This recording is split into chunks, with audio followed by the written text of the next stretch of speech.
Olá pessoal, aqui é o professor Bruno de História e eu venho aqui comentar um vestibular que eu gosto muito, que é o vestibular da UERJ, né, a Estadual do Rio de Janeiro, que realizou a sua prova hoje, dia 4 de dezembro, né, fase única, prova com 60 questões do tipo teste, né, questões objetivas de 4 alternativas, mais uma redação.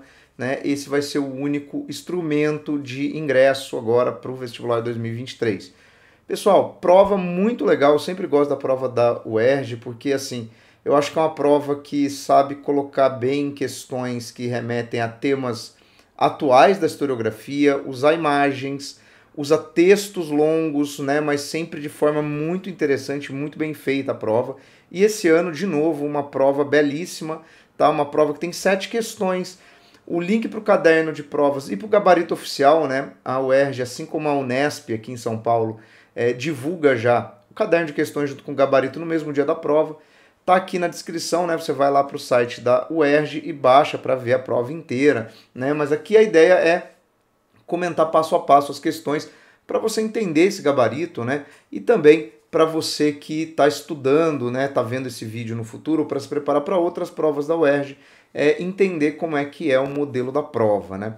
Então vamos começar aqui, ó. As questões de história eram as últimas questões do caderno de provas, tá? Ia das 54 até a 60, né? E aí nós tínhamos uma primeira questão falando do corpo, né, do Dom Pedro I. A prova, né, tinha até o layout dos números, né, e do próprio título da prova, tinha um pouco da fonte ali da Semana de Arte Moderna de 22, e aqui falava do seguinte, ó, 8 centímetros impediram o sepultamento de Dom Pedro I. O governo militar, sob a chefia do general Emílio Garrastazu Médici, não poupou esforços para transformar as comemorações dos 150 anos da independência numa enorme celebração nacional. Seu ponto alto, a vinda de Portugal dos restos mortais do nosso primeiro imperador, Dom Pedro I. Em 1971, o presidente de Portugal concordou em trasladar e presentear o Brasil com os restos mortais do imperador, deixando claro que o coração não viria e permaneceria na cidade do Porto, já que o próprio Dom Pedro o deixou em testamento à cidade. O presidente Médici expressou em rede nacional de televisão e de rádio: brasileiros, não posso esconder minha emoção, fala por si mesmo este fato que nenhuma eloquência poderia superar.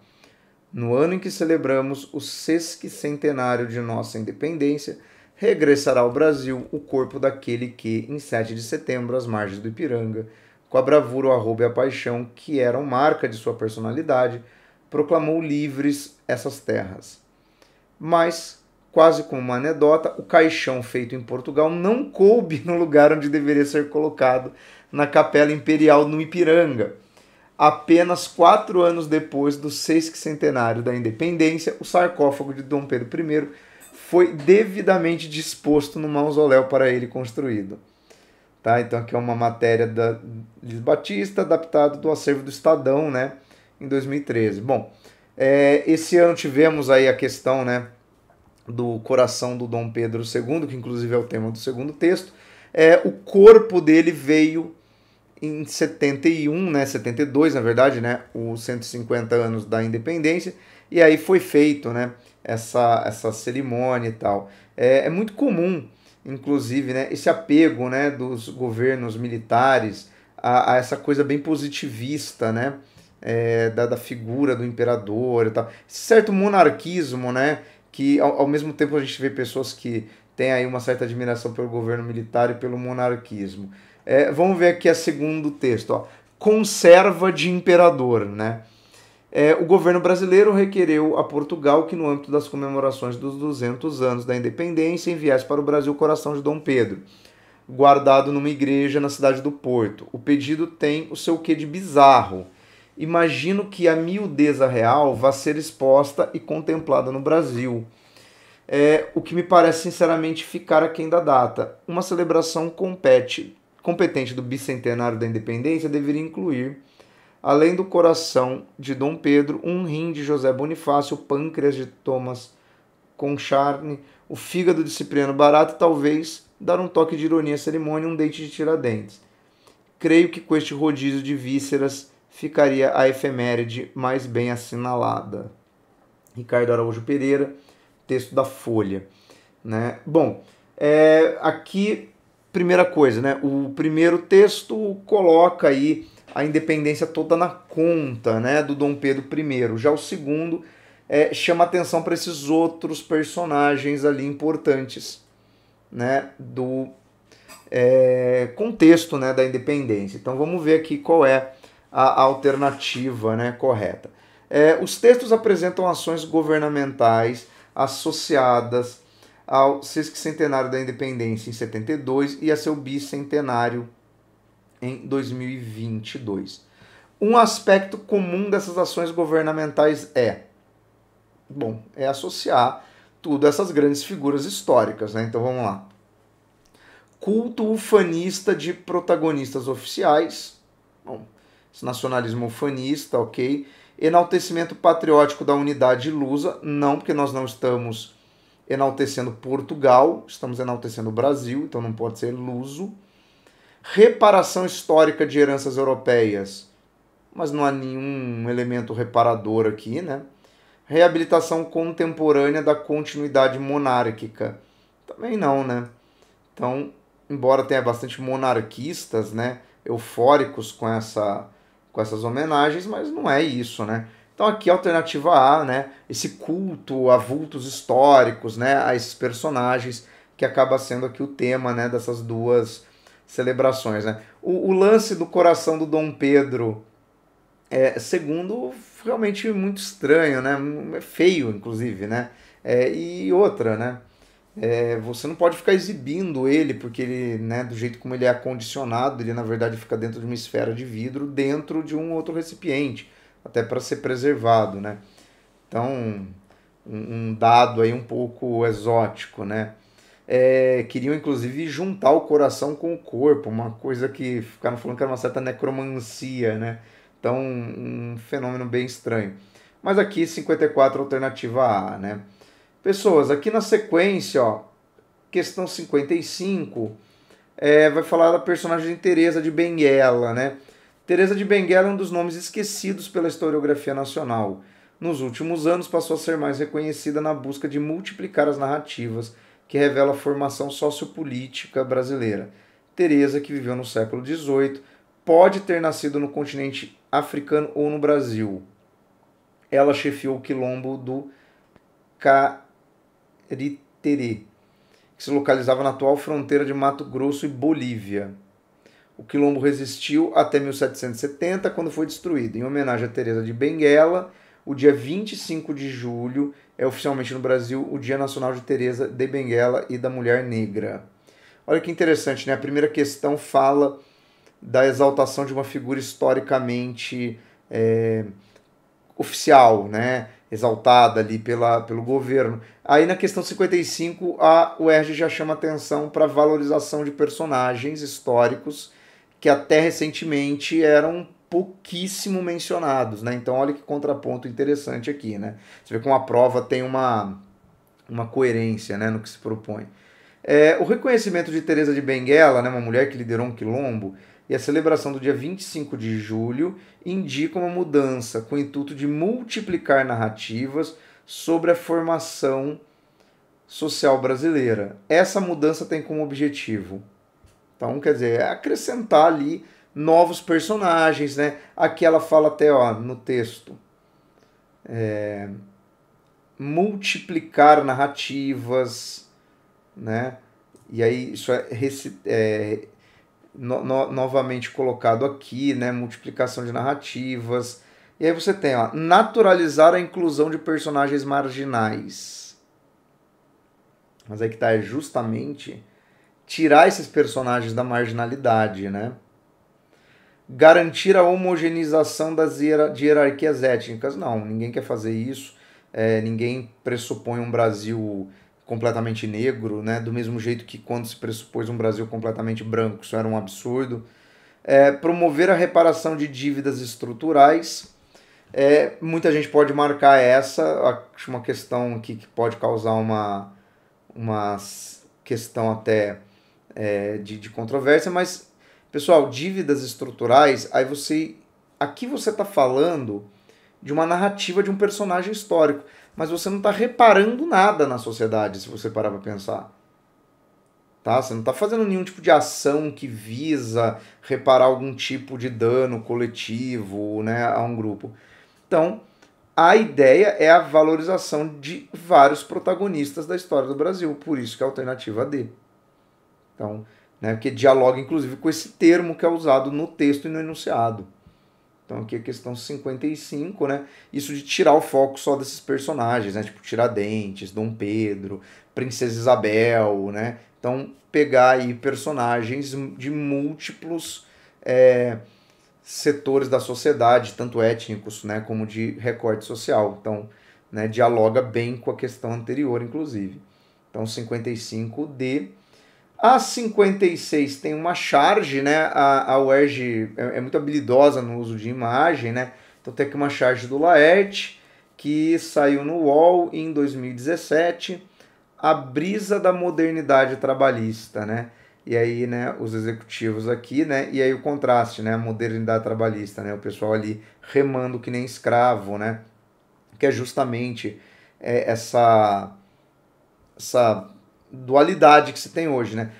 Se fala em modernizar as relações do trabalho, mas na verdade o que você está fazendo é o seguinte: tirando todo o regramento e voltando a um capitalismo típico do século XIX, que é justamente o não ter regras, né? A charge de Laerte ironiza mudanças recentes no campo dos direitos trabalhistas em sociedades capitalistas contemporâneas. Essas mudanças provocam o seguinte efeito no mundo do trabalho, que é o desregramento completo, né? Erradicação das condições laborais análogas à escravidão. Não, inclusive olha a charge, né? Ela faz uma certa associação, né? Restrição de práticas econômicas associadas à uberização. Não é restrição, é justamente abrir as portas para que essa seja a grande relação de trabalho, né? Que é o trabalho de 0 hora, né? Que é a uberização, que é você viver ali num semi-desemprego vinculado a um aplicativo em que você é remunerado na medida que o seu trabalho é solicitado, né? Ratificação de ações empresariais relacionadas à exploração. O que basicamente essas reformas fizeram o quê? Tornar legalizado aquilo que as empresas queriam fazer no campo da exploração dos seus trabalhadores, né? Substituição de recursos humanos complementares à mecanização. Não, mas não está tendo mecanização, né? O que você está tendo é uma precarização do trabalho no setor de serviços. Então, aqui é a alternativa C. Interessante que há uns anos atrás, né, se falava que o setor de serviços seria o futuro do emprego, né? Porque ele seria capaz de incorporar a mão de obra e tal, né? E hoje a gente vê que de forma precária, né? Então, a questão 56 era sobre isso. Pessoal, a questão 57 tem uma letra de música aqui, né? Parabólica Mará, que é uma letra de 72, né? 72, 92. Antes mundo era pequeno porque terra era grande. Hoje mundo é muito grande porque terra é pequena. Do tamanho da antena parabólica Mará. E volta do mundo Camará e mundo da volta Camará. Antes longe era distante, perto só quando dava. Quando muito ali defronte, o horizonte acabava. Hoje, lá trás dos montes, dentro de casa, né? Dentro, né? Que é uma oralidade, Camará. E volta do mundo, Camará, e mundo da volta, Camará. Bom, aqui está falando dessa ideia, né? De que a antena parabólica, ou seja, os meios de comunicação aproximam o mundo, né? Aquilo que era distante hoje está dentro de casa. De jangada leva uma eternidade, de saveiro leva uma encarnação. Saveiro e jangada são tipos de barco, né? Pela onda luminosa leva o tempo de um raio, tempo que levava rosa para aprumar o balaio, quando sentia que o balaio ia escorregar, e mundo volta do mundo Camará e mundo da volta Camará. Que tá falando dessa questão do tempo se acelerar, né? Das relações ficarem mais aceleradas, né? A canção do Gilberto Gil. A canção registra percepções de alguns impactos da globalização na sociedade brasileira na década de 90. Um desses impactos está apontado em. Então vamos ver. Subordinação das culturas locais e regionais, integração de identidades nacionais e linguísticas, desvalorização de práticas populares e tradicionais, redimensionamento das relações espaciais e comunicacionais. Bom, vamos lá. Ele fala o tempo todo de como que o longe ficou perto. Ele não tá, embora ele use vários argumentos aqui, ó, balaio, né? Ele fala de vários termos, né? De balaio, de saveiro, de jangada. Ele fala, mas ele fala basicamente dessa compressão, né? Aquilo que era uma referência distante se torna visível o tempo todo, por quê? Por meio da comunicação. Então aqui na 57, a melhor alternativa é a D, né? Porque os meios de comunicação fazem com que você tenha a sensação de que o espaço diminuiu. Porque, olha lá, subordinação das culturas locais e regionais, não exatamente porque ele não está falando de uma influência de uma cultura estrangeira sobre uma cultura local, né? Nem dessa ideia de homogeneizar a língua. A B talvez caberia se você pegasse uma outra música em que, por exemplo, você mencionasse a substituição de certos termos por estrangeirismos, por influências de outros lugares, né? E a C idem, né? Você desvalorizar práticas tradicionais, começar a adotar outra, mas teria que ser outro contexto, né? Teria que ser um contexto mais de incorporação, né? Como a música fala dessa questão da influência do lugar distante ficar perto, a melhor é a D. E aqui, ó, na 58, temos um gráfico, ó, emissões anuais de CO2 no Brasil por atividade econômica. Uso de terra e floresta, processos industriais, resíduos, agropecuária e energia. Tá. No ano de 2020, olha lá que é o ponto mais alto aqui, né? O Brasil registrou a maior emissão de CO2 desde 2007, né? Desde que começou o gráfico tinha caído, né? Mas voltou a subir. Em função dos efeitos da pandemia de Covid-19, havia expectativa de que esses níveis de emissão diminuiriam. O principal fator que explica o ocorrido bom, vamos pensar, né? O que promove, né, esse aumento? Durante a pandemia a gente achou que ia diminuir, principalmente porque a gente ficou mais em casa, então não deslocava muito, quer dizer, aquilo que é associado ao CO2 emitido pelos automóveis realmente teve uma redução significativa, né? Mas qual que é o grande fator gerador de emissão de CO2 no Brasil, né? Na verdade, praticamente desde sempre, né? Pô, repara que o topo aqui é o uso de terra e floresta, ou seja, isso está ligado ao desmatamento. Ó, dinamização da metalurgia não pode ser porque o Brasil está vivendo um processo de desindustrialização, né? A C idem, porque nós estamos produzindo menos automóvel do que produzíamos, né, historicamente, e a D, substituição da agricultura doméstica. Só que isso já aconteceu há muito tempo, né? Hoje o que a gente tem é um predomínio das atividades agroindustriais, né? Agricultura de larga escala. Então isso aqui é desmatamento, né? Isso aqui é uma questão que quem está prestando atenção em noticiário, né, responderia com grande facilidade. E aqui, ó, a gente tem a 58, que é um texto da professora da Unicamp, né, Cristina Meneghello, que inclusive é uma das coordenadoras da Olimpíada de História do Brasil, né? Olha lá, os patrimônios difíceis, também conhecidos como patrimônios sombrios, marginais ou da dor, estão associados ao sofrimento, à exceção, ao encarceramento, à segregação, à punição e à morte. Tais patrimônios podem reunir a função de local de peregrinação com a finalidade de rememoração coletiva e de reconhecimento de direitos de reparação. A visitação aos patrimônios difíceis ou sombrios traz tensões morais e éticas e exigem mediação e objetivos educativos. Bom, Cristina Meneghello, né? Adaptado o texto dela, e da Aline Carvalho, né, que foi minha colega de turma, hoje é professora da Unicamp, inclusive.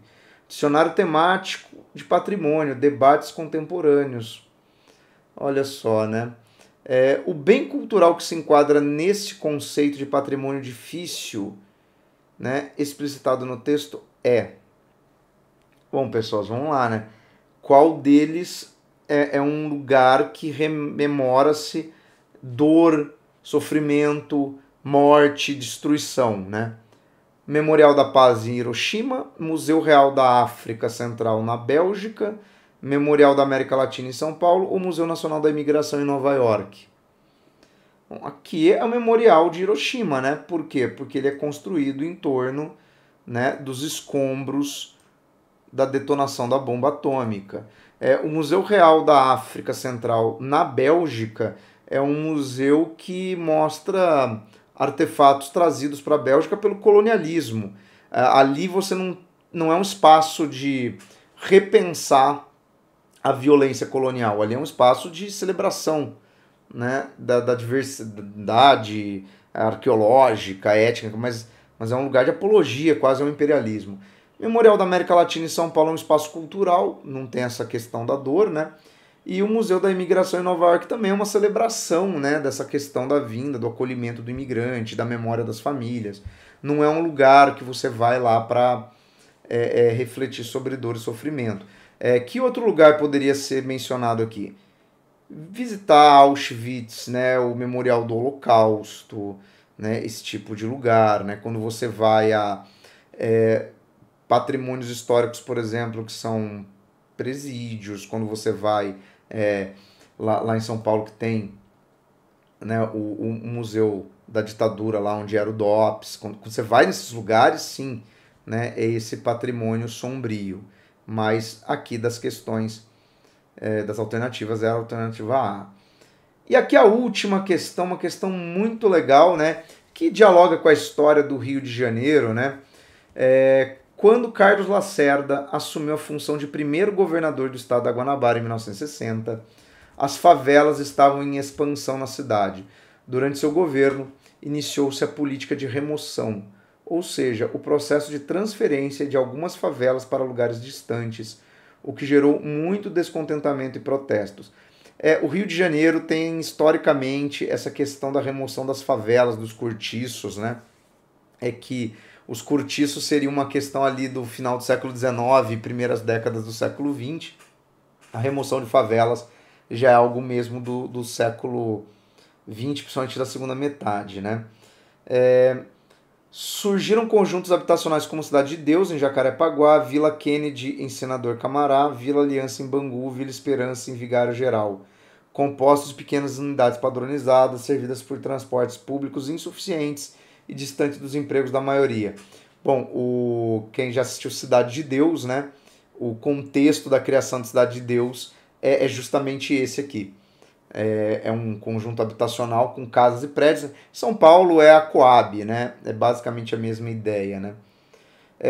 Hoje quem passa pelo Parque da Catumba, na Lagoa, pelos prédios da chamada Selva de Pedra no Leblon, ou pelo campus da Universidade do Estado do Rio de Janeiro, a UERJ, no Maracanã, nem imagina que esses espaços abrigaram as 3 maiores favelas da cidade nos anos 60.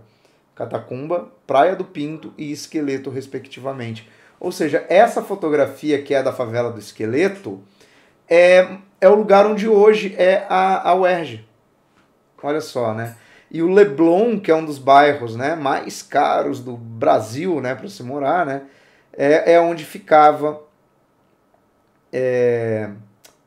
a favela da Praia do Pinto, né? Leblon é um nome um pouco melhor que Praia do Pinto, né? Resolve o problema da quinta série que habita em todos nós, né? Olha lá, a favela do Esqueleto tinha esse nome, pois em seu terreno havia o esqueleto da construção inacabada de um hospital. Grande parte de seus moradores foi assentada na Vila Kennedy, tá? Que é lá em Senador Camará. Iniciada ainda no antigo estado da Guanabara, durante o governo de Carlos Lacerda, né? O Corvo, né? O cara ligado ali a toda animosidade na imprensa contra o Vargas, né? Ele que depois foi um dos caras que também viabilizou ali o golpe militar de 64, né? As remoções de favelas inseriram-se no projeto de intervenção estatal para a expansão da cidade. Um objetivo e um efeito das emoções, então, efetivadas foram respectivamente redefinição da divisão distrital e capacitação de recursos administrativos. Não, porque não era uma mudança de prédios públicos ou coisas administrativas, não era isso, né? Integração de área desabitada e a racionalização de moradias populares. Só que você não estava integrando uma área desabitada, você estava tirando gente de um lugar e mandando para outro. Valorização da especulação imobiliária, gentrificação de logradores urbanos. Logradores urbanos, sim. Por quê? Porque você faz isso daqui, inclusive, é a mesma lógica da reforma urbana do centro do Rio, né? Você remove os cortiços depois das favelas de áreas da cidade que você pretende valorizar. E aí o que é a gentrificação? É você associar certos espaços da cidade a certas classes sociais, ou seja, você elitiza certos espaços. Hierarquização da distribuição demográfica e a modernização das redes rodoviárias. Não, inclusive porque ele menciona no texto que esses bairros, né, para onde essa população era transferida, eram bairros precariamente servidos pela infraestrutura de transportes. Então, aqui na alternativa C da questão 60, a gente fecha essa resolução da prova da UERJ. Uma prova muito coerente, né, com aquilo que a UERJ sempre propõe, né? Então, deixa aí nos comentários se você fez a prova, se você está usando esse gabarito aqui para estudar, né? E se quiser ver outras resoluções da UERJ, eu vou deixar aqui do lado o link para outras resoluções que eu fiz. Fora isso, pessoal, se inscreve, ativa as notificações e deixa o seu like aí que ajuda o canal a crescer. E até a próxima. Um abraço, fique bem.